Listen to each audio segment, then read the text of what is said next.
اور ساتھ میں ان کو عمران خان صاحب سے اب ملنے بھی نہیں دیا جاتا۔ شیخ وقاص اکرم صاحب، ان کا بھی رپورٹ ہو رہا ہے ان کے گھروں پہ، ان کے رشتہ داروں کے گھروں پہ چھاپے مارے جا رہے ہیں۔ لاہور میں علی اعجاز بٹر صاحب، عائلیہ حمزہ صاحبہ کو پکڑنے کی کوشش کی پولیس نے، لیکن اب انہوں نے ایک چیلنج کیا ہے پاکستان تحریک انصاف نے کہ ہم نے ایک اور حکمت عملی بنا لی ہے اور اس حکمت عملی کے ذریعے سے ہم احتجاج ضرور کریں گے۔ حکومت کے پاس موقع ہے کہ وہ ہمیں این او سی دے دے۔ اگر حکومت ہمیں این او سی نہیں دیتی، یہ پاکستان تحریک انصاف نے کہا ہے، عالیہ حمزہ صاحبہ نے اناؤنس کیا جو پنجاب میں آرگنائزر ہیں، اور پاکستان تحریک انصاف کی جانب سے انہوں نے اناؤنس کیا ہے کہ این او سی نہ ملے تو پورا پنجاب جلسہ گاہ بن جائے گا، لہذا حکومت آرام سے ہمیں این او سی دے دے، اس میں ہی حکومت کی بہتری ہے۔ متبادل حکمت عملی یہ ہے کہ اگر 8 فروری کو مینار پاکستان گراؤنڈ میں جلسہ کرنے کی اجازت نہ ملی تو پھر پارٹی نے پلان بھی تیار کیا ہے، پنجاب کے تمام اضلاع میں احتجاجی تحریک کا آغاز کیا جائے گا۔ شوکت بسرا صاحب نے ناظرین ایک سٹیٹمنٹ دیا ہے اور انہوں نے بڑا کھل کر یہ بات کی ہے کہ اللہ گواہ ہے کہ مجھے الیکشن آئی ایس آئی نے ہروایا۔ شوکت بسرا صاحب کو نا بہت الیکشن ہارنے کی تکلیف ہے، وجہ یہ ہے کہ وہ بہت بڑا مارجن تھا۔ اعجاز الحق صاحب تو تیسرے نمبر کے امیدوار تھے، نہ 3 میں نہ 13 میں، ان کو ووٹ بھی نہیں پڑ رہے تھے، اور اس دفعہ لوگوں نے اینٹی اسٹیبلشمنٹ ووٹ دیا ہے، تو لوگ ضیاء الحق کے بیٹے کو ووٹ کیوں دیں گے؟ لیکن ضیاء الحق صاحب کے کیونکہ وہ بیٹے ہیں، اسٹیبلشمنٹ کے ذرا دل کے قریب ہیں، تو اعجاز الحق صاحب کو بنا دیا گیا ایم این اے، جبکہ شوکت بسرا صاحب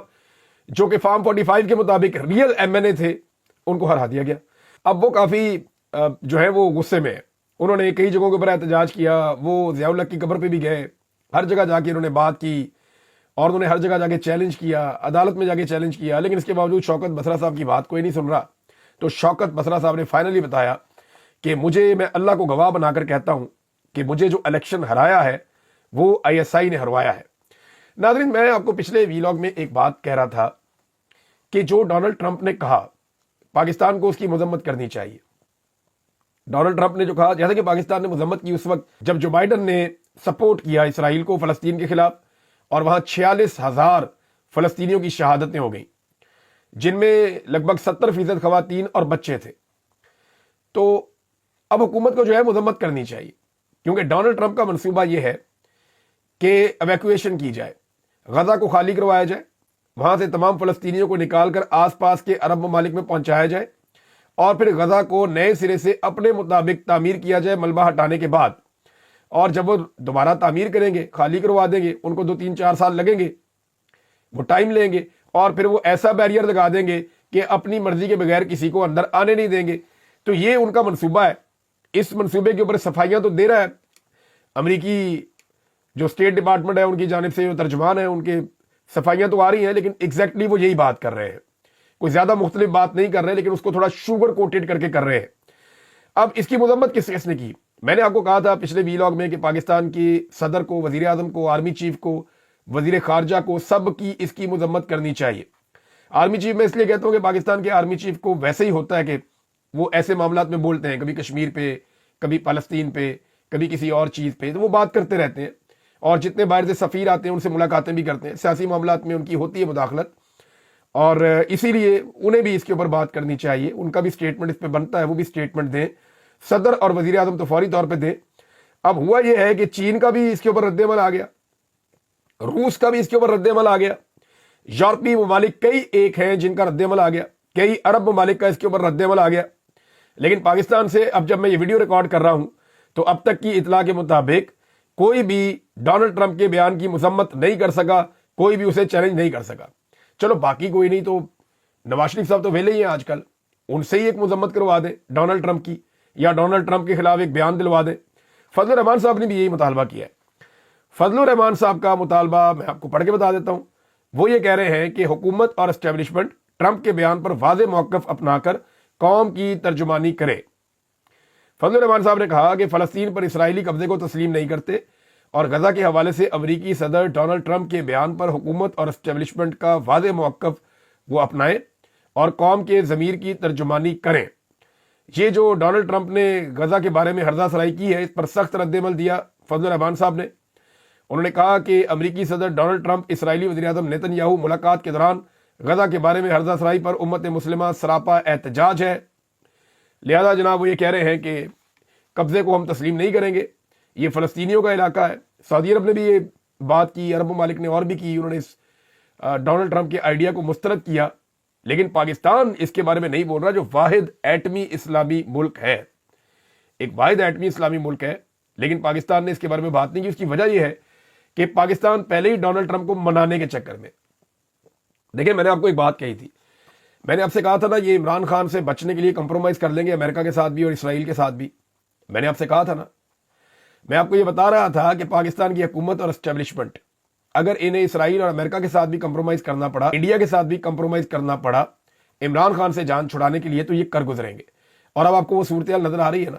کہ ایک ایسا سٹیٹمنٹ ڈونلڈ ٹرمپ نے دیا جس کے اوپر کوئی بھی کمزور سے کمزور حکومت ہوتی تو ضرور مذمت کرتی یا اس بیان کے اوپر جو ہے وہ بات کرتی, لیکن اس حکومت نے اب تک بات نہیں کی. وہ ابھی بھی کیلکولیشن میں لگے ہوئے کہ کرنا کیا ہے. ناظرین, امریکہ کی کیونکہ بات ہو رہی ہے تو بلاول پہنچے اس ناشتے میں جو ایک دعائیہ قسم کا ناشتہ ہوتا ہے, ایک تنظیم کرواتی ہے امریکہ میں ایک ناشتہ, اور یہ ہوتا ہے جب فروری کا مہینہ آتا ہے اس کی جو پہلی جمعرات ہوتی ہے اس میں یہ ناشتہ ہوتا ہے. امریکہ کے کئی علاقوں میں ہوتا ہے, کوئی 4-5 ہزار بندہ اکٹھا کیا جاتا ہے, کئی ملکوں سے لوگ آتے ہیں, مختلف سفیر بھی آتے ہیں, مشیر بھی آتے ہیں, وزیر بھی آتے ہیں, مختلف ممالک سے لوگ آتے ہیں, تو صدر بھی اس ناشتے کے اندر موجود ہوتا ہے. تو بلاول بھی وہ راستے میں پہنچ گئے, بلکہ میری ایک امریکن پاکستانی سے بات ہو رہی تھی, وہ یہ کہہ رہے تھے کہ اگر آپ مجھے صرف 2 مہینے پہلے بتائیں تو عمران صاحب یہ ناشتہ تو میں آپ کو بھی کروا سکتا ہوں. وہ بڑے بااثر آدمی ہے, امریکی حکومت میں ان کا بہت اثر رسوخ ہے. انہوں نے کہا جی اگر 2 ماہ پہلے آپ مجھے بتائیں تو یہ جو ناشتہ ہے یہ ناشتہ میں آپ کو بھی کروا سکتا ہوں. انہوں نے یہ دعویٰ کیا, ایک بڑے معتبر اوورسیز پاکستانی ہیں جو امریکہ کے اندر رہتے ہیں. تو میں نے کہا جی یہ کوئی بڑی بات نہیں ہے بلاول کا وہ ناشتے کے اندر جانا, بھائی کوئی بڑی بات نہیں ہے, نہ یہ ڈونلڈ ٹرمپ کی دعوت ہے نہ ان کا کوئی تعلق ہے, یہ ایک اور تنظیم ہے وہ کرواتی ہے, اور یہ اس کے اندر ڈونلڈ ٹرمپ آتے ہیں, شرکت کرتے ہیں, تقریر کرتے ہیں اور چلے جاتے ہیں. تو بلاول کی جناب اس کے اندر شرکت رپورٹ ہو رہی ہے, لیکن ابھی تک یعنی یہ جو خبر رپورٹ ہو رہی ہے اس کے مطابق ابھی تک بلاول کی کوئی ملاقات نہیں ہوئی ڈونلڈ ٹرمپ سے, اور نہ کوئی تصویر ایسی سامنے آئی ہے. جو خبر لگائی جا رہی ہے اس میں یہ دکھایا جا رہا ہے کہ ایک طرف بلاول صاحب کی فوٹو لگائی ہوئی ہے, دوسری طرف ڈونلڈ ٹرمپ کی فوٹو لگائی ہوئی ہے. میڈیا بھی جو ہے نا وہ کمال کرتا ہے, ایسے طریقے سے خبر دیتا ہے جیسے لگتا ہے کہ ڈونلڈ ٹرمپ اور بلاول دونوں اس ناشتے میں تھے, تیسرا بندہ ہی کوئی نہیں تھا. اور بھائی بلاول کو نیڑے بھی نہیں لگنے دیا انہوں نے ڈونلڈ ٹرمپ کے, فی الحال جو اب تک کی اطلاع ہے اس کے مطابق. اور بلاول بھی ایک آدھی تصویر کی تلاش میں کسی طرح کہیں جا کے کسی کے ساتھ وہ فوٹوز 2-4 کھنچوا لے. اگر بلاول کو کوئی اچھی سی تصویریں مل جاتی ہیں تو شاید ان کا امکان روشن ہو جائے کہ آنے والے وقت میں وہ وزیر اعظم بن جائے اسی اسمبلی کے اندر. اور یہی زرداری صاحب کی خواہش ہے کہ میں صدر ہوں اور میرا بیٹا وزیر اعظم ہو, ایسی کوئی چیز ہونی چاہیے. لیکن فی الحال تو بلاول کو کوئی تصویر نہیں ملی, اور خاص طور پہ جو تصویر وہ چاہ رہے تھے کہ ڈونلڈ ٹرمپ کے نزدیک پہنچے, ابھی تک تو بلاول کے بارے میں اطلاع مل رہی ہے کہ وہ ڈونلڈ ٹرمپ کے پاس بھی نہیں پھٹک سکے. ناظرین, ایک اور خبر ہے وہ ہے جناب محسن نقوی صاحب کے حوالے سے, خبر امپورٹنٹ ہے. محسن نقوی نے امریکہ میں جا کے شرکت کی تھی ایک ایسی تقریب میں جو ایک ایسی تنظیم کروا رہی تھی جو شدید مخالف ہے چائنا کی, اور وہ چائنا کے خلاف ہر وقت پروپیگنڈا کرتے ہیں اور ٹکا کے پروپیگنڈا کرتے ہیں, اور چائنا کے ساتھ ان کا ایک کمپٹیشن ٹائپ کا بنا ہوا ہے. اور چائنا نے اس کو بڑا مائنڈ کیا تھا. جو سورسز سے خبریں آ رہی تھیں, مختلف لوگ یہ کلیم کر رہے تھے کہ چائنا نے اس کو مائنڈ کیا ہے اور یہ محسن نقوی نے بہت بڑا بلنڈر کر دیا ہے. ایک طرف وزارت خارجہ نے کہا کہ جناب غلطی سے محسن نقوی صاحب چلے گئے تھے, دوسری طرف محسن نقوی نے کہا جی میں تو گیا ہی نہیں تھا, ایسی کوئی چیز ہی نہیں ہوئی.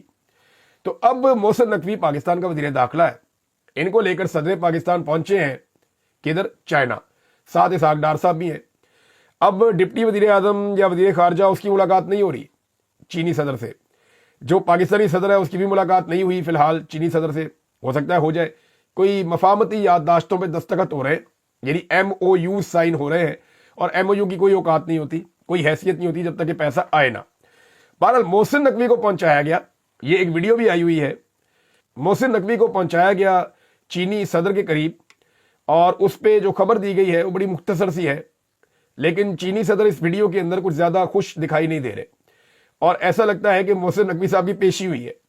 اور انہوں نے جا کے وہاں صفائی دی ہے کہ جناب غلطی ہو گئی, مجھے پتہ ہی نہیں تھا کہ وہ اینٹی چائنا کوئی تنظیم ہے یا کوئی ایسی, انہوں نے صفائی دی ہوگی,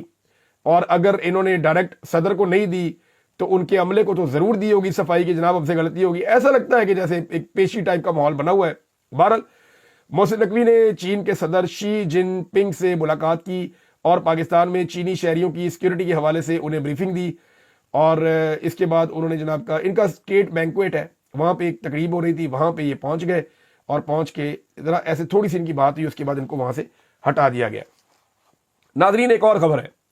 یہ بار بار دونوں بھائی جو ہیں وہ اعلان کرتے ہیں، شہباز شریف اور نواز شریف، ان کے اعلان پہ میں آتا ہوں، لیکن ایک چیلنج کیا ہے جنید اکبر صاحب نے، وہ چیلنج میں آپ کو بتا دیتا ہوں، اور انہوں نے کہا کہ میں یقین دلاتا ہوں کہ 8 فروری کو تاریخی جلسہ ہوگا، اور اس جلسے میں ہم کسی کو کوئی ٹرانسپورٹ یا گاڑی نہیں دیں گے، لوگ عمران خان کی خاطر اپنی مدد آپ کے تحت پہنچیں گے، یہ جنید اکبر نے کہا۔ اور دوسرا، پاکستان تحریک انصاف کا جو ورچوئل جلسہ ہوا ہے وہ بھی بہت کامیاب ہوا ہے، یعنی رات کو اتنی بڑی تعداد میں لوگوں نے اس میں شرکت کی ہے کہ پاکستان کی کوئی اور پولیٹیکل پارٹی، کیا اس ریجن کی کوئی اور پولیٹیکل پارٹی اس بارے میں سوچ بھی نہیں سکتی کہ اتنی تیزی سے نوجوان انگیج ہوتے ہیں پاکستان تحریک انصاف کے ورچوئل جلسہ کے ساتھ، ہزاروں کی تعداد میں آتے چلے جاتے ہیں، اور جب فائنل انگیجمنٹ آتی ہے تو پتہ چلتا ہے کہ نارمل جلسے میں اتنے بندے اکٹھے نہیں ہو سکتے، یہ فیوچر کے جلسے ہیں، انہیں آئیڈیا ہی نہیں ہے پی ایم ایل این کو، پیپلز پارٹی کو، یہ ابھی بھی جا کے سٹیج بنا کے جلسے کرتے ہیں، آنے والے وقت میں اس طرح جلسے ہوں گے ہی نہیں، آنے والے وقت میں یہ سارے ڈائنامک، ساری چیزیں بدل جائیں گی، جیسا کہ پاکستان کے الیکٹرانک میڈیا کی حیثیت ختم ہو رہی ہے سوشل میڈیا آنے کے بعد، اخبارات پڑھنے لوگوں نے بند کر دیے ہیں، ٹویٹر آنے کے بعد، یوٹیوب آنے کے بعد، فیس بک آنے کے بعد اور انسٹاگرام آنے کے بعد لوگ اخبارات سے دور ہو گئے، تو اسی طرح سے آہستہ آہستہ جو گراؤنڈ پہ جا کے آپ جلسے کرتے ہیں ان کی حیثیت کم ہوتی جائے گی، یہ ورچوئل جلسے اہمیت اختیار کرتے چلے جائیں گے، اور ان کا ڈیٹا بڑا کلاسیفائڈ طریقے سے آیا کرے گا، ایک ایک چیز پتہ چلے گی کتنے بندوں نے کہاں سے شرکت کی، کس حلقے سے کتنے بندے شامل ہوئے، اور کتنے ووٹر کہاں کہاں کے ہیں، آنے والے وقت میں آپ کو یہ ڈیٹا بھی مل جایا کرے گا، آپ کو پتہ چل جائے گا کون سی پارٹی کہاں چل رہی ہے، اور اسی کی بنیاد کے اوپر سروے ہو جایا کرے گا کون آگے کون پیچھے۔ بہرحال جو دونوں بھائی ہیں نواز شریف اور شہباز شریف، یہ بار بار دعوے کرتے ہیں کہ مہنگائی کم ہو رہی ہے، بار بار کہتے ہیں مہنگائی کم ہو رہی ہے، اور اب تو دعویٰ یہ کر دیا ہے کہ گزشتہ 9 سالوں میں مہنگائی اتنی کم نہیں ہوئی جتنی انہوں نے کر دی ہے۔ تو چلے حقائق آپ کے سامنے رکھ دیتے ہیں، صرف 5 یا 6 چیزوں کی میں آپ کو بتاؤں گا کہ مہنگائی کا عالم کیا ہے۔ اب کلیم کیا ہے دونوں بھائیوں کا؟ کلیم یہ ہے کہ 9 سال میں کبھی مہنگائی اتنی کم نہیں تھی جتنی ان دونوں بھائیوں نے مہنگائی کم کر دی ہے اسٹیبلشمنٹ کی گود میں بیٹھ کے، کلیم ان کا یہ ہے۔ اب میں ان کے کلیم کا حقیقت آپ کے سامنے رکھتا ہوں۔ 9 سال اگر لگائیں تو پیچھے نواز شریف کا دور بھی اس کے اندر شامل ہو جاتا ہے، اس کے بعد عمران خان صاحب کا 3.5 سال کا دور بھی آ جاتا ہے، اس کے بعد پی ڈی ایم سرکار کے 1.5 سال بھی آ جاتا ہے، اس کے بعد جو نگران حکومت آئی اس کے 6-7 مہینے بھی آ جاتے ہیں، اور اس کے بعد اب یہ جو حکومت آئی ہے اس کا 1 سال بھی اس کے اندر شامل ہو جاتا ہے۔ تو ہم اس سارے کو نہیں دیکھتے کہ 9 سال میں کیا واقعی انہوں نے سب سے کم مہنگائی کر دی ہے، ہم صرف عمران خان صاحب کے جانے والے مہینے سے یا فروری 2022 سے اس کا موازنہ کر دیتے ہیں کہ فروری مارچ 2022 میں عمران خان صاحب کے دور میں یہ 5-6 چیزیں جو مین چیزیں ہیں، میں زیادہ ڈیٹیل میں نہیں جا رہا، یہ 5-6 چیزیں کتنی مہنگی تھیں اور آج کتنے کی ہیں۔ تو شہباز شریف صاحب کا جو 9 سالہ ریکارڈ ہے نا، یہ میں اس کا پول یہاں پہ آپ کے سامنے ابھی کھولنے والا ہوں۔ نمبر 1، بجلی جو 12 روپے سے 16 روپے فی یونٹ تک مل رہی تھی، اور میکسیمم یہ کوئی 20 تک چلی جاتی تھی، اب یہ 50 روپے سے 70 روپے تک فی یونٹ میں مل رہی ہے، 4 گنا قیمت بڑھ چکی ہے۔ گیس کی قیمت میں 10 گنا اضافہ ہو چکا ہے، 1000% تک گیس کی قیمت میں اضافہ ہوا ہے، یعنی دگنی پھر دگنی پھر دگنی، یعنی اتنی قیمت بڑھائی ہے کہ 10 گنا تک گیس کی قیمت میں اضافہ کیا ہے عمران خان صاحب کے دور کے مقابلے میں۔ پیٹرول کی قیمت عمران خان صاحب چھوڑ گئے 150 روپے، آج آپ کو مل رہا ہے 300 تک بھی یہ لے گئے تھے، لیکن آج آپ کو مل رہا ہے 257 روپے۔ تو یہ مہنگائی 9 سال کی کم ہوئی ہے یا زیادہ ہوئی ہے؟ ڈیزل کی قیمت 145 روپے عمران خان صاحب چھوڑ گئے تھے، اور آج 268 روپے۔ یہ 9 سال میں زیادہ ہوئی ہے یا کم ہوئی ہے؟ بھئی یہ تو مہنگائی زیادہ ہوئی ہے۔ آٹا عمران خان صاحب 1100 روپے کا 20 کلو والا تھیلا چھوڑ گئے تھے، آج 2000 روپے کا، اور بعض جگہوں پہ اس سے بھی مہنگا ملتا ہے۔ چینی عمران خان صاحب چینی چھوڑ گئے تھے 100 روپے کلو سے کم کی قیمت میں، اور یعنی کچھ لوگ کہہ رہے تھے جب 80 روپے کلو چینی ہوئی تھی نا تو انہوں نے رولا ڈال دیا تھا کہ یہ چینی 80 روپے کلو ہو گئی، عمران خان کا نام ہی رکھ دیا چینی چور۔ یاد ہے آپ کو انہوں نے نام رکھ دیا تھا 80 روپے کلو چینی کے اوپر کہ عمران خان چینی چور ہے۔ تو آج جو اس چینی کی قیمت ہے وہ 150 روپے کلو سے زیادہ ہے۔ تو یہ قیمت کم ہوئی ہے 9 سال میں یا زیادہ ہوئی ہے؟ بھئی انہوں نے بڑھا دی ہے، 9 سال کی کم ترین شرح پہ کیسے پہنچ گئی؟ اچھا جی، گھی کی قیمت میں کتنا اضافہ ہوا عمران خان صاحب کے دور سے لے کر اب تک؟ تو یہ دگنے سے زیادہ اضافہ گھی کی قیمت میں بھی انہوں نے کر دیا ہے۔ چاول جو ہے باسمتی، یہ 90 روپے سے 120 روپے کلو کے درمیان ملتا تھا، اور اب یہ ملتا ہے 257 روپے سے 470 روپے کلو کے درمیان۔ یعنی ڈبل سے بھی زیادہ قیمت پہ لے گئے ہیں. دودھ یہ جو ڈبے والا ہے, یہ جو 150 روپے کا ملتا تھا 1 لیٹر والا پیکٹ, یہ آج 355 روپے کا مل رہا ہے. دالوں کی قیمتیں, سبزیوں کی قیمتیں, دیگر تمام چیزوں کی قیمتیں آسمان سے باتیں کر رہی ہیں, اور یہ دونوں بھائی جھوٹ بول رہے ہیں کہ ہم مہنگائی کم کر رہے ہیں. ایکچولی ہوتا یہ ہے کہ یہ جھوٹ کو اتنے کانفیڈنس سے اتنی مرتبہ بار بار بولتے ہیں کہ انہیں لگتا ہے کہ لوگ اس کے اوپر یقین کریں گے, لیکن ایسا ہوگا نہیں. غریب آدمی پیسے لے کر جاتا ہے, اس سے چیز خریدتا ہے, جب وہ خریدتا ہے تو واپس آتے ہوئے 4 گالیاں بھی دیتا ہے, اور وہ بتاتا ہے کہ جناب اب قصور کس کا ہے. وہ اسٹیبلشمنٹ کو اور ان کے لائے ہوئے ان مہروں کو اپنی تباہی کے لیے ذمہ دار سمجھ رہا ہے, اور غریب آدمی سب جانتا ہے, پاکستان کا عام آدمی انتظار کر رہا ہے کہ ایک مرتبہ پھر انہیں موقع ملے اور وہ پھر ان ساروں کو شکست دے. اب تک کے لیے اتنی, اپنا خیال رکھیے گا, اپنے چینل کا بھی. اللہ حافظ.